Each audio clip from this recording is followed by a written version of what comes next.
Good morning, student. Good morning. I am Gopi Kumar Srivastav, and this is my third video of chapter number 12, the balance of payment of macroeconomic. In this video, I am discussing about the component of balance of payment. कि आखिर balance of payment का कितना component होता है. इससे पहले जो video था उससे मैंने आपको इसका बीओटी के बारे में डिस्कस किया था, बीओपी के बारे में डिस्कस किया था एंड आइटम के बारे में डिस्कस किया था, visual item, invisual item. Now I am discussing about the component of balance of payment. This is very important topic because बहुत बार एग्जाम में इस टॉपिक को पूछा गया है. सो let understand this topic. Balance of payment statement is summary of the nation. मतलब ये बता रहा है किसी भी राष्ट्र का इकोनॉमिक ट्रांजैक्शन का एक समरी होता है. बैलेंस ऑफ पेमेंट बताया जाता है, उसमें दिखाया जाता है कि क्या आपने खरीदा, क्या बेचा. It is usually compose of 2 section. इसको 2 भागों में बांटा गया, current account and capital account में. पहला जो सेक्शन है वो करेंट अकाउंट को लेकर है. Let understand the current account.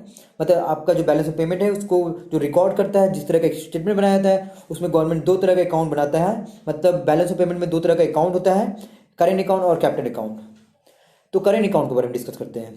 It refers to an account which record all transaction relating the export import of good and services and the united transfer.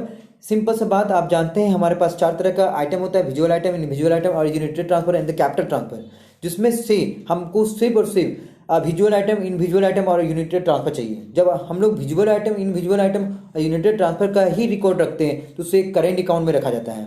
तो यहाँ पे भी यही बताया गया है कि यहाँ पे जो ट्रांजेक्शन होता है वो गुड्स एंड सर्विस को लेकर लिया जाता है. गुड्स मतलब विजुअल आइटम, सर्विस मतलब इनविजुअल आइटम और यूनिटेड ट्रांसफर मतलब तो जानते हैं गिफ्ट या मनी ट्रांसफर, है ना. And the component of current account, यहाँ पे कंपोनेंट भी है करेंट अकाउंट का.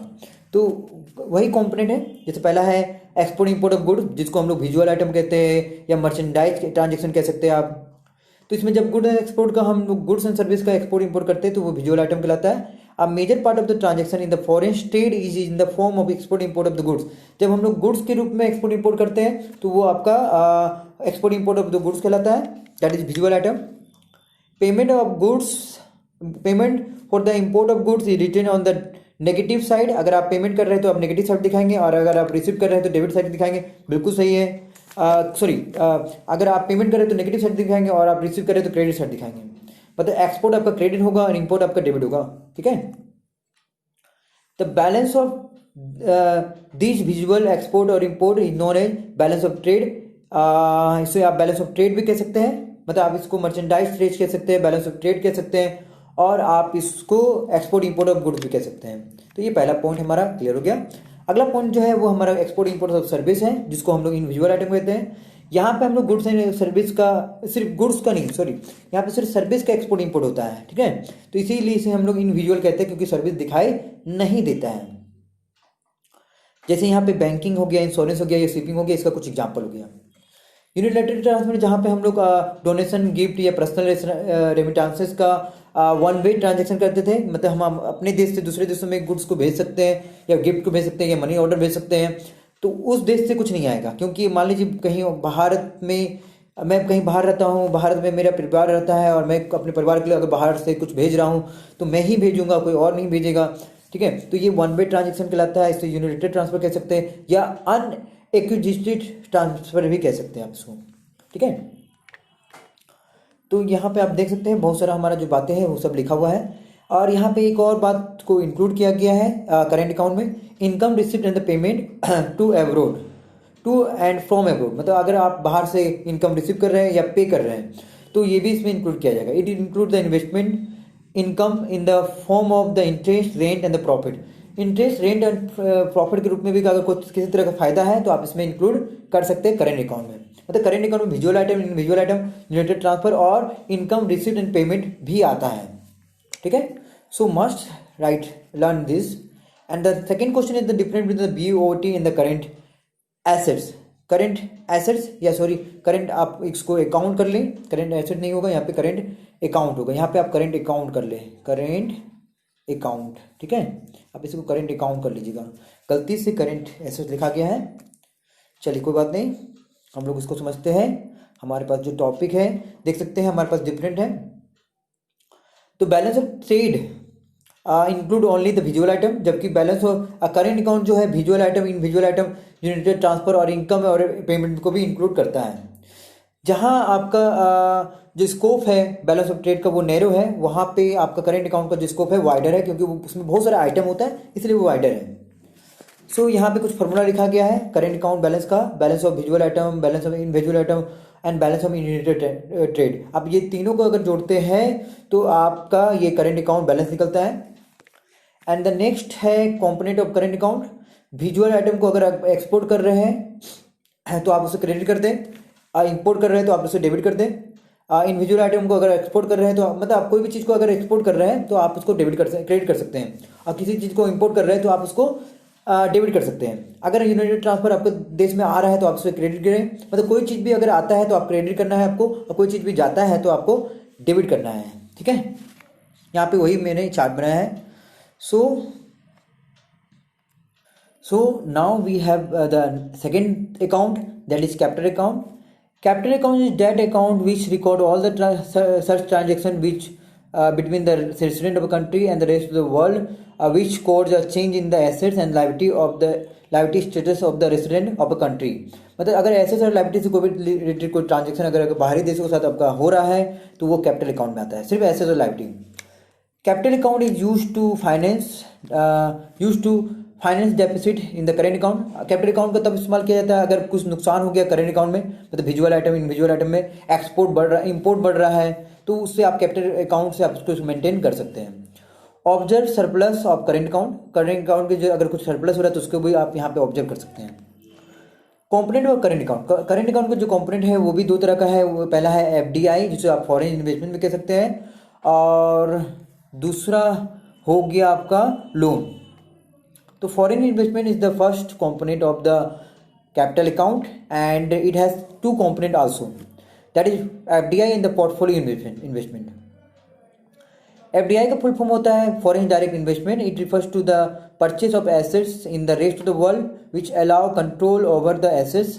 मतलब यहाँ पे ये दिखाया जा रहा है कि आप जब दूसरे परचेज ऑफ एसेट्स करते हैं कहीं और वर्ल्ड से, रेस्ट ऑफ द वर्ल्ड मतलब बाहरी देशों से अगर आप किसी चीज़ को खरीदते हैं तो वहाँ का वो चीज़ आपका फॉरेन इन्वेस्टमेंट कहलाता है। मतलब आप एफडीआई करते हैं, आप गुड्स को खरीदते हैं या एसेट्स को खरीदते हैं।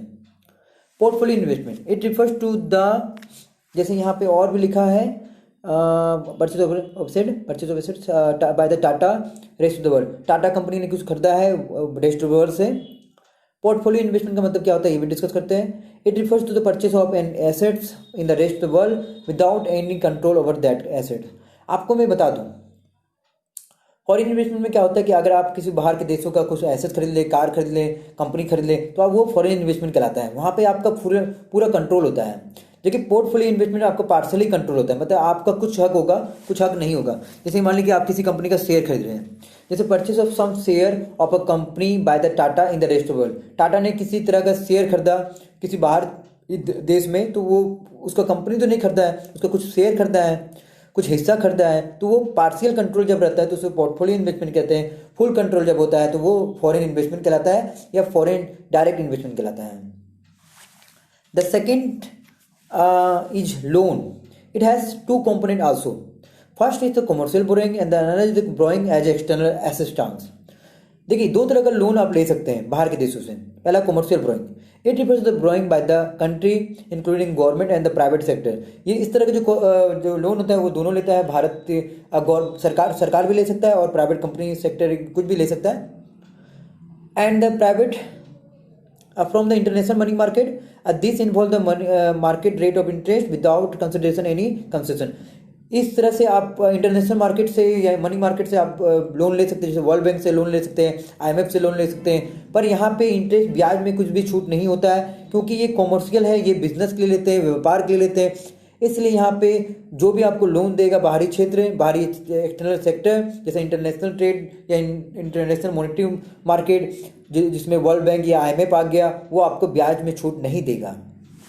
जबकि बोरोइंग एज असिस्टेंस का मतलब होता है वहाँ पे ब्याज में आपको छूट देगा, यहाँ पे आर्थिक सहायता के रूप में दिया जाता है loan. It refers to the borrowing by the country without consideration of the assistance. It involve the lower rate of interest compare to the prevailing in the open market. मतलब ओपन मार्केट मतलब किसी commercial market में जो आपका ब्याज मिलता है उससे बहुत ज़्यादा कम रेट में आपको ब्याज दिया जाएगा। ये आपको देश को हेल्प करने के लिए किया जाता है, आपके देश का पॉवर्टी को खत्म करने के लिए दिया जाता है, या आपके देश के अनएम्प्लॉयमेंट को खत्म करने के लिए दिया जाता है। मतलब दो तरह का लोन होता है, दो तरह का इन्वेस्टमेंट होता है। आप इसे मस्ट राइट करें, मस्ट लर्न करें। Okay, so let understand the question related to this video. In this video, I am discussing about the differentiate between the balance of trade and the current account. This is the first question. Must write and learn. And write the component of current account. And the second is defined capital account and its component. Define current account and its component, and the define capital account and its component. These are the two questions. And what is the difference between the foreign investment and the portfolio investment? What is the difference between the commercial borrowing and the borrowing as external existence? आप इन सभी चीज़ों को करें, याद करें, अच्छे से तैयार करें। और आपको मैं बता दूं, ये भी क्वेश्चन हमारा जो है जो पोर्टफोलियो इन्वेस्टमेंट से रिलेटेड है, बहुत बार में एग्जाम में पूछा गया है पोर्टफोलियो इन्वेस्टमेंट, जिसमें बच्चा बहुत कंफ्यूज हो जाता है। आप इसे लर्न कर लें क्योंकि ये चैप्टर बहुत इंपॉर्टेंट है, आपका बहुत अच्छा मार्क्स कैरी करता है। ये 4 से 6 मार्क्स आपका कैरी कर सकता है लॉन्ग क्वेश्चन के लिए। लास्ट में जब आप देखेंगे तो इसमें आपको लॉन्ग क्वेश्चन मिलेगा, ठीक है। जबकि आप इस बार जो है सीबीएसई के पैटर्न के अनुसार लॉन्ग क्वेश्चन को हटाया गया है, 6 मार्क्स का क्वेश्चन हटा दिया गया है, अब 4 मार्क्स का क्वेश्चन है, तो आप इसको 4 मार्क्स का क्वेश्चन में रख सकते हैं। So thank you, this video is completed.